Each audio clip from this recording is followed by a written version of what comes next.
Hello friends, എല്ലാവർക്കും നമസ്കാരം. നമ്മുടെ ഇഷ്ടപരമ്പരയുടെ വരാൻ പോകുന്ന ചില വിശേഷങ്ങളിലേക്ക് ഏവർക്കും സ്വാഗതം. അങ്ങനെ ദേവിയെ കാണാനായിട്ട് ദേവമംഗലത്തേക്ക് എത്തിയതാണ് ഉദയഭാനു. അപ്പോൾ ഉദയഭാനുവിനെ കാണുമ്പം ഗോമതി പറയും, അയ്യോ ദേവിമോൾ ഇവിടെ ഇല്ലല്ലോ ഉദയഭാനു സാർ ഇപ്പം എന്ന് ചോദിക്കാം. ദേവിമോൾ ഇവിടെ ഇല്ലെന്നോ? അവൾ എവിടെ പോയി എന്ന് ചോദിക്കാം. അതോ മോൾ ഈ വീട്ടിൽ തന്നെ എപ്പോഴും ചടഞ്ഞുകൂടി ഇരുന്ന് കഴിഞ്ഞാൽ അവൾക്ക് കുഞ്ഞിൻ്റെ ഓർമ്മകളിൽ നിന്ന് രക്ഷപ്പെടാനായിട്ട് സാധിക്കുന്നില്ല. അതുകൊണ്ട് ബാലേട്ടനും ഞാനും കൂടി നിർബന്ധിച്ച് അവളെ ഇപ്പം ഗോമതി സ്റ്റോറിലേക്ക് അയക്കുക. അവിടുത്തെ കാര്യങ്ങളൊക്കെ ദേവിമോള ഇപ്പൊ നോക്കി നടത്തുന്നേ. ഇതെന്തായാലും നല്ല തീരുമാനമായി. ബാലന്റെ ഗോമതിയുടെയും ഈ തീരുമാനം എനിക്ക് ഒരുപാട് ഇഷ്ടപ്പെട്ടു. ദേവിമോള് ഈ ദേവമംഗലത്ത് തന്നെ എപ്പോഴും സങ്കടപ്പെട്ടിരുന്നു കഴിഞ്ഞാൽ എൻ്റെ മോൾക്ക് നടന്ന ദുരനുഭവങ്ങളിൽ നിന്ന് ഒരിക്കലും പുറത്ത് കടക്കാനായിട്ട് സാധിക്കില്ല. ഇതിപ്പം ഈ കടയിൽ വരുന്ന ആൾക്കാരെയൊക്കെ കണ്ടും കേട്ടും അവൾ അവിടെ അങ്ങ് ഇരുന്നോളും എന്ന് പറയാം. പിന്നെ എൻ്റെ മോളായതുകൊണ്ട് ഞാൻ പറയല്ല കേട്ടോ, കാര്യങ്ങളൊക്കെ കണ്ടറിഞ്ഞ് ചെയ്യാൻ അവൾക്കൊരു പ്രത്യേക കഴിവാ. എൻ്റെ ഈ ബിസിനസ് ബുദ്ധിയൊക്കെ ദേവിമോൾക്കും കിട്ടിയിട്ടുണ്ട്. ബാലന് അതൊരുപാട് ഉപകാരപ്പെടും. ഇനിയിപ്പം കണ്ടോ, ഗോമതി സ്റ്റോറിൽ വെച്ചടി കയറ്റമായിരിക്കും എന്ന് പറയൂട്ടോ. അത് കേൾക്കുമ്പോൾ ഗോമതി പറയും, അത് ബാലേട്ടനും പറഞ്ഞു ദേവിമോള് മിടുക്കിയാണെന്ന്. കാര്യങ്ങളൊക്കെ നല്ല വൃത്തിക്ക് അവൾ ചെയ്യുന്നുണ്ടെന്നാ ബാലേട്ടൻ പറയാറ്. പിന്നെ ദേവിമോള് വന്നതിൽ പിന്നെ കടയിൽ കച്ചവടം കൂടിയിട്ടുണ്ടെന്നാ ബാലേട്ടൻ്റെ അഭിപ്രായം. അത് പിന്നെ അങ്ങനല്ലേ വരൂ. ബിസിനസ്മാൻ ആയിട്ടുള്ള ഉദയഭാനുവിൻ്റെ രക്തമല്ലേ ശ്രീദേവി, ആ രക്തഗുണം അവളിലും ഉണ്ടാകൂലോ എന്ന് പറയാം. അപ്പം ഗോമതിയും ശരിവെക്കും. അല്ല ദേവിമോള് ഇനി വരാൻ രാത്രിയാകും, ബാലേട്ടനോടൊപ്പം ഒരുമിച്ച് രണ്ടുപേരും കടയടച്ചിട്ടേ വരുള്ളൂ എന്ന് പറയാം. അപ്പം അത് കേൾക്കുന്ന ഉദയഭാനു പറയും, അത് സാരമില്ല ഗോമതി, കടയിൽ പോയി കാണാലോ, ഞാൻ എന്തായാലും ഇറങ്ങാം. എനിക്ക് കടയിൽ പോയി ദേവിമോളെ കണ്ടിട്ട് ഞാൻ വീട്ടിലേക്ക് തിരിച്ചു പോകുന്നുള്ളൂ എന്ന് പറയാം. അങ്ങനെ യാത്ര പറഞ്ഞ് ഉദയഭാനു നേരെ കടയിലേക്ക് പോകാനായിട്ട് ഇറങ്ങാണ് കേട്ടോ. എന്തായാലും അത് കോളടിച്ചു. ഇനിയിപ്പം ദേവി ആ കടയിലെ കാര്യങ്ങളൊക്കെ നോക്കുന്നതെങ്കിൽ അവിടുന്ന് കുറച്ച് പൈസ എങ്ങനെയെങ്കിലും അടിച്ചു മാറ്റണം എന്നൊക്കെ ഉദയഭാനു മനസ്സിൽ കാണുകയാണ് കേട്ടോ. ഇത് നേരത്തെ അറിയാതിരുന്നത് കഷ്ടമായി പോയി, നേരത്തെ ഇവിടേക്ക് വരേണ്ടതായിരുന്നു എന്നൊക്കെ ചിന്തിക്കാം. പക്ഷേ ആ 10 ലക്ഷം രൂപ അത് ഇതുവരെയും കൈക്കലാക്കാൻ എനിക്ക് പറ്റിയിട്ടില്ല. ഈ ബാലൻ്റെ റൂമിൽ തന്നെ ആ പൈസ ഉണ്ടാകും, അതെങ്ങനെയൊന്ന് കൈക്കലാക്കും. ഇനി ദേവിയോട് അതിനെപ്പറ്റി സംസാരിക്കാമെന്ന് വെച്ചാൽ അവൾ ഒരിക്കലും സമ്മതിച്ചു തരാനും പോകുന്നില്ല. ഇനിയിപ്പം ഗോമതി സ്റ്റോറിൽ നിന്നാട്ടെ കുറച്ച് പൈസ ഒപ്പിക്കുന്നത് എന്നൊക്കെ ചിന്തിക്കുകയാണ് കേട്ടോ.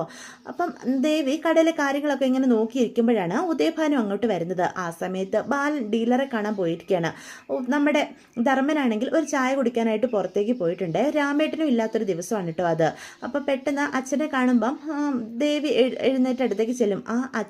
അച്ഛനെങ്ങനെ ഇങ്ങോട്ട് വന്നത്? ഞാൻ ഇവിടെ ഉണ്ടെന്ന് അച്ഛൻ എങ്ങനെ അറിഞ്ഞത് എന്ന് ചോദിക്കാം.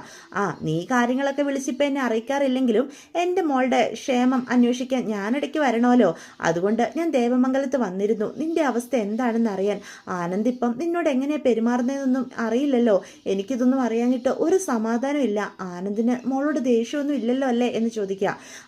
ആനന്ദേട്ടന് ദേഷ്യമൊക്കെ ഉണ്ട്, എന്നോടും അച്ഛനോടും എല്ലാവരോടും നല്ല ദേഷ്യമുണ്ട്. പക്ഷെ വീട്ടിലെ ഇപ്പോഴത്തെ അവസ്ഥയിൽ ഈ കാര്യങ്ങളൊക്കെ എല്ലാവരെയും അറിയിച്ചു കഴിഞ്ഞാൽ കൂടുതൽ വേദനിപ്പിക്കുകയുള്ളൂ എന്നൊരു ബോധം ആനന്ദേട്ടനുള്ളത് കൊണ്ടാണ് എന്നെപ്പറ്റിയുള്ള സത്യങ്ങളൊന്നും ബാലച്ചനെയും അമ്മയും അറിയിക്കാത്തത് എന്ന് പറയാം.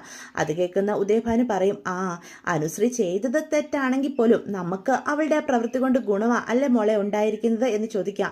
അച്ഛൻ എന്തൊക്കെയായി പറയുന്നത്? അനുമോളുടെ ആ പ്രവൃത്തി കാരണം ആ വീട്ടിലുള്ളവരൊക്കെ എത്രമാത്രം കണ്ണുനീര് കുടിച്ചെന്നേ ഞാൻ കണ്ടതാ. അച്ഛൻ നമ്മുടെ സ്വാർത്ഥതയ്ക്ക് വേണ്ടി ഇങ്ങനൊന്നും പറയരുത് എന്ന് പറയാം. അവൾ ചെയ്തത് ശരിയാണെന്നല്ല മോളെ ഞാൻ പറഞ്ഞത്. ബാലനും ഗോമതിയും എങ്ങനെയാ പെങ്കൊച്ചിനെ വളർത്തിയത്? താഴത്തും തലയിലും വെക്കാതല്ലേ വളർത്തിയത്. എന്നിട്ട് ആ പെങ്കൊച്ച് കാണിച്ചതോ ശരിക്കും തെമ്മാടിത്തരം തന്നെയല്ലേ.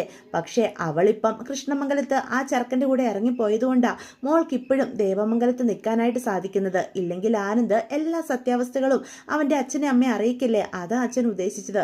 അച്ഛൻ പറഞ്ഞതൊക്കെ എനിക്ക് മനസ്സിലാകുന്നുണ്ട്. എൻ്റെ സന്തോഷത്തിന് വേണ്ടി ആ കുടുംബത്തിൽ ഒരു സങ്കടം ഉണ്ടാവണമെന്ന് ഒരിക്കലും ഞാൻ ആഗ്രഹിക്കില്ല അച്ഛാ. അങ്ങനെയാണോ അച്ഛന് ദേവിയെപ്പറ്റി കരുതി വെച്ചിരിക്കുന്നത് എന്ന് ചോദിക്കാം.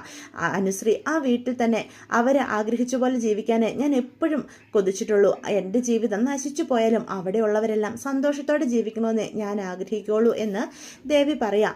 എൻ്റെ മോളെ, നിന്റെ ഈ നല്ല മനസ്സൊന്നും ആനന്ദ് മനസ്സിലാക്കുന്നില്ലല്ലോ എന്ന് ചോദിക്കാം. ആനന്ദേട്ടൻ എന്ത് മനസ്സിലാക്കില്ലെന്ന് അച്ഛൻ പറഞ്ഞത്? നമ്മൾ ആനന്ദേട്ടനോട് ചെയ്ത പ്രവൃത്തികളൊക്കെ അത്രയ്ക്ക് നല്ല പ്രവൃത്തികളാണോ അച്ഛാ എന്ന് ചോദിക്കാം. എന്നെ എങ്ങനെ ആനന്ദേട്ടൻ വിശ്വസിക്കും? എൻ്റെ ഭാഗത്തു നിന്ന് എന്തെങ്കിലും നല്ല പ്രവൃത്തി ഉണ്ടായിട്ടുണ്ടോ എന്ന് ചോദിക്കുകയാണ്. ഞാനിപ്പം കാണിക്കുന്ന ആത്മാർത്ഥ സ്നേഹം പോലും ആനന്ദേട്ടൻ കരുതുന്നത് എൻ്റെ അഭിനയമാണെന്ന് എന്ന് പറയാം.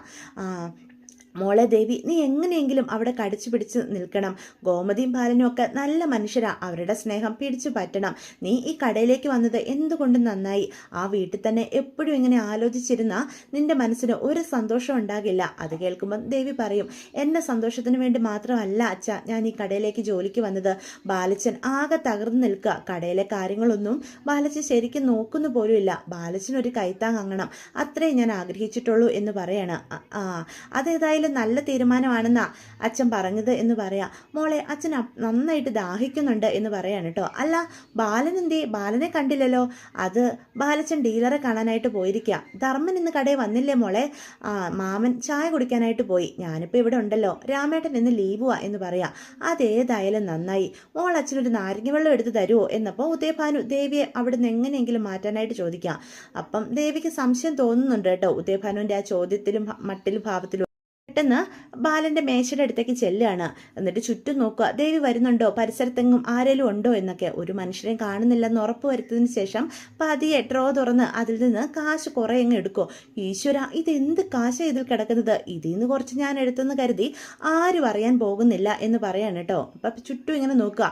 പെട്ടെന്നാണ് ദേവി അങ്ങോട്ട് വരുന്നത്. അച്ഛൻ നിന്ന് പരിങ്ങി കളിക്കുന്നതും മേശയുടെ പരിസരത്ത് നിൽക്കുന്നതൊക്കെ കാണുന്ന ദേവി എന്ത് ചെയ്യാനാണെന്ന് ഇങ്ങനെ നോക്കുക. അച്ഛൻ കാശെടുക്കുന്ന കാണുന്ന ദേവി ഞെട്ടിത്തരിച്ച് നിൽക്കുകയാണ്. അച്ഛൻ എന്ത് പ്രവൃത്തിയായി ചെയ്യുന്നത് എന്ന് ചോദിച്ചുകൊണ്ട് അടുത്തേക്ക് ചെല്ലുക. അച്ഛൻ ഇതിനാണോ എൻ്റെ ക്ഷേമം അന്വേഷിക്കാൻ വേണ്ടി ഇങ്ങോട്ട് വന്നത് എന്ന് ചോദിക്കുക. അയ്യോ മോളെ, കാശൊക്കെ ഇങ്ങനെ നിരന്ന് കിടക്കുന്ന കണ്ടപ്പം ഞാനതൊക്കെ എണ്ണി തിട്ടപ്പെടുത്തിയെന്നേ ഉള്ളൂ. നിന്നെയല്ലേ ബാലൻ ഇതൊക്കെ ഏൽപ്പിച്ചിരിക്കുന്നത്. മോള് അലക്ഷ്യമായിട്ട് ഇതൊക്കെ വലിച്ചെറിഞ്ഞു കഴിഞ്ഞാൽ അതെങ്ങനെ ശരിയാകും? അച്ഛൻ എന്ത് ഉദ്ദേശത്തിലാണ് ഇത് തുറന്നതെന്നൊക്കെ മനസ്സിലാക്കാനുള്ള സാമാന്യ ബോധ്യം എനിക്കുണ്ട്. ഇതിൽ നിന്ന് കാശെടുത്തോണ്ട് പോയി കഴിഞ്ഞാൽ ആരും ഒന്നും അറിയില്ലെന്ന് കരുതിയല്ലേ? അച്ഛ, ഇപ്പൊ ഈ കടയുടെ മുഴുവനും ഉത്തരവാദിത്വം എന്നെയാ ബാലച്ചനെ ഏൽപ്പിച്ചിരിക്കുന്നത്. എന്റെ ഭാഗത്തു നിന്ന് ഉണ്ടായ ഒരു മിസ്റ്റേക്ക് ആണെന്നല്ലേ ബാലച്ചൻ കരുതത്തുള്ളൂ. എന്നെ എല്ലാവരുടെ മുന്നിൽ കള്ളിയാക്കാനാണോ അച്ഛൻ ശ്രമിക്കുന്നത്? അതുമല്ല, ഇങ്ങനൊരു ചതിക്ക് ഞാൻ കൂടെ നിൽക്കില്ല. ഈ കടയിൽ നിന്ന് 1 രൂപ അച്ഛൻ കൊണ്ടുപോകാൻ ഞാൻ സമ്മതിക്കില്ല എന്ന് പറയാം. മോളെ ദേവി, നീ എന്നെ ഒന്ന് മനസ്സിലാക്ക്. ഞാൻ കാശ് മോഷ്ടിക്കാൻ നോക്കിയതല്ലാടി. ഇതിൽ ഒരുപാട് പൈസ ഉണ്ടല്ലോ. കുറച്ച് കാശ് അച്ഛന് തന്നു കഴിഞ്ഞാൽ അച്ഛൻ്റെ ഇപ്പോഴത്തെ അവസ്ഥയ്ക്ക് ഒരു മാറ്റം വരും. നിനക്കറിയാലോ, കടവും കടത്തിൻ്റെ കൂടുമായിട്ടാണ് നിന്റെ അച്ഛനും അമ്മയും അവിടെ താമസിക്കുന്നത്. കടക്കാരെ പേടിച്ച് പുറത്തോട്ട് പോലും ഇറങ്ങാൻ എത്ര പാടാണെന്ന് അറിയാവോ എന്ന് ചോദിക്കാം. ദേ അച്ഛാ, ഞാൻ ഒരിക്കൽ പറഞ്ഞു കഴിഞ്ഞതാ, ഇനിയും എൻ്റെ ജീവിതത്തിൽ അച്ഛനായിട്ട് ഓരോരോ പ്രശ്നങ്ങൾ സൃഷ്ടിക്കരുതെന്ന്. നമ്മൾ അറിഞ്ഞും അറിയാതെയും ഒരുപാട് തെറ്റുകൾ ദേവമംഗലത്തുള്ളവരോട് ചെയ്തിട്ടുണ്ട്. ഇനിയും ഒരു തെറ്റിലേക്ക് എന്നെ നയിക്കരുത് അച്ഛാ. ചെയ്ത തെറ്റ് ഓർത്ത് ഞാൻ ഓരോ നിമിഷവും വെന്തുരുകിയ ആ വീട്ടിൽ ജീവിക്കുന്നത്. ആനന്ദേട്ടൻ്റെ കുത്തുവാക്കുകൾക്ക് മുന്നിൽ മറുവാക്ക് പോലും പറയാനില്ലാതെ ഞാൻ തല കുനിച്ച എന്ന് നിൽക്കുന്നത്. ഈ ഒരു അവസ്ഥയാ എനിക്ക് അവിടെ ഉള്ളത്. ഇനിയും അച്ഛനായിട്ട് എൻ്റെ ജീവിതം തകർക്കരുത്. ദയവ് ചെയ്ത് അച്ഛൻ ഇപ്പോൾ ഇവിടുന്ന് പോകണം എന്ന് പറയാം.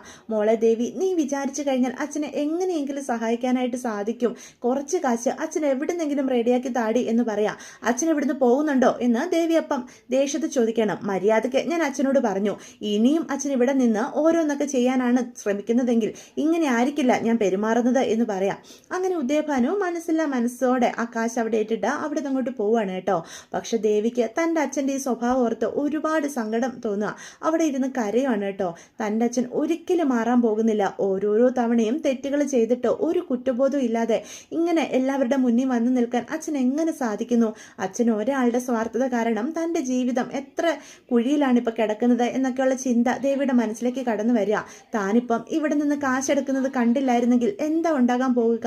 ബാലച്ചൻ കണക്ക് കൊടുക്കുമ്പം താൻ ഈ കാശ് എവിടെ നിന്ന് എടുത്തിട്ട് കൊടുക്കും എന്നൊക്കെയുള്ള ചിന്ത ദേവിയുടെ മനസ്സിലേക്ക് വരികയാണ് കേട്ടോ.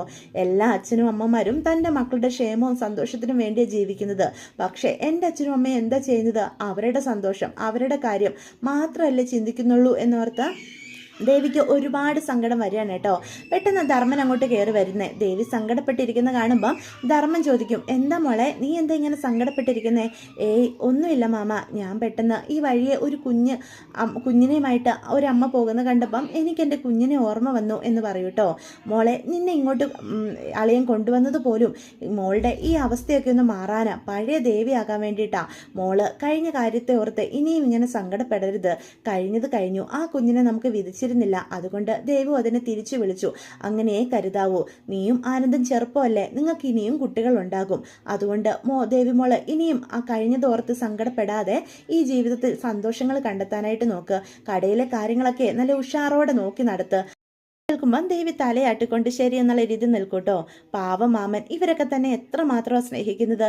താനിപ്പം സങ്കടപ്പെട്ടത് തൻ്റെ അച്ഛന് തന്നോടുള്ള മനോഭാവം ഓർത്തിട്ടാണെന്ന് ആരോടെങ്കിലും പറയാനായിട്ട് പറ്റുമോ? ദേവമംഗലത്തുള്ള എല്ലാവർക്കും തന്നോട് എത്രമാത്രം സ്നേഹമാണ്. ഇവർ തനിക്ക് നൽകുന്ന സ്നേഹത്തിൻ്റെ ഒരംശമെങ്കിലും തൻ്റെ അച്ഛനും അമ്മയ്ക്കും തന്നോടുണ്ടോ എന്നുള്ള ചിന്തയൊക്കെ ദേവിയുടെ മനസ്സിലേക്ക് കടന്നു വരിക. തൻ്റെ ഭാഗത്തെ തെറ്റുകളൊക്കെ മനസ്സിലാക്കി കഴിഞ്ഞാൽ ദേവമംഗലത്തുള്ളവർ തന്നോട് എങ്ങനെയാകും പെരുമാറുക? എനിക്കിപ്പം അവരോടുള്ള ആത്മാർത്ഥതയും സ്നേഹവും ഒക്കെ അവരെന്തെങ്കിലും തിരിച്ചറിയുമോ? ഇതിന് ശേഷം എന്നെ ഇപ്പം ചേർത്ത് നിർത്തുന്ന പോലെ അവർക്ക് അതിന് ശേഷം ചേർത്ത് നിർത്താൻ കഴിയുമോ എന്നിങ്ങനെ നൂറ് ചിന്തകളാണ് കേട്ടോ ദേവിയുടെ മനസ്സിലേക്ക് കടന്നു വരുന്നത്.